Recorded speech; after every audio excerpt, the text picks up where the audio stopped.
সুবহানাহু ওয়া তাআলা ইরশাদ করেছেন, রব্বানা মা খালাকতা হাযা বাতিলান। আমি আমার সৃষ্টি জগতের কোনো কিছুকেই অনর্থক সৃষ্টি করি নাই।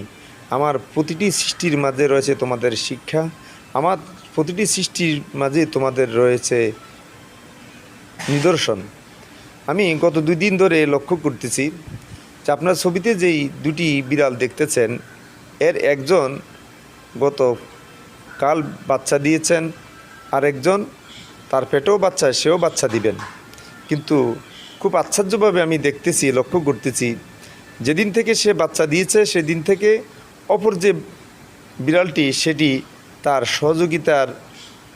সহযোগিতা এগিয়ে এসে তার আশেপাশে সারাক্ষণ থাকে, ঘোরাফেরা করতেছে, তার বাচ্চাদেরকে যত্ন করতেছে, তার বাচ্চাদেরকে এই স্নেহ করতেছে এবং দেখেন খুব সুন্দর করে ঘুমিয়ে তাদেরকে আগলিয়ে সুন্দর তাদের পাশে তার সহযোগিতার সহমর্মিতার হাত বাড়িয়েছেন এবং খুব সুন্দর করে অবস্থান করতেছেন।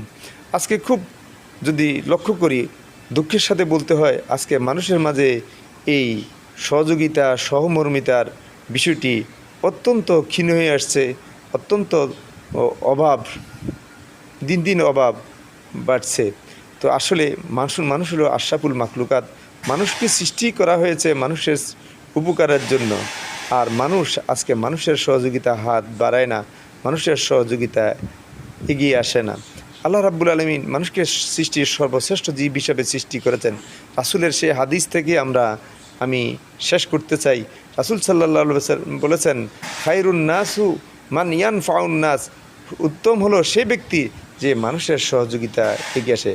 আসুন না আমরা প্রাণীর থেকে শিক্ষা নেই, আল্লাহ সৃষ্টি জগৎ থেকে শিক্ষা নেই এবং আমাদের বাস্তব জীবনে আমরা সহযোগিতার হাত বাড়িয়ে দেই। আমিন সুম্মা আমিন।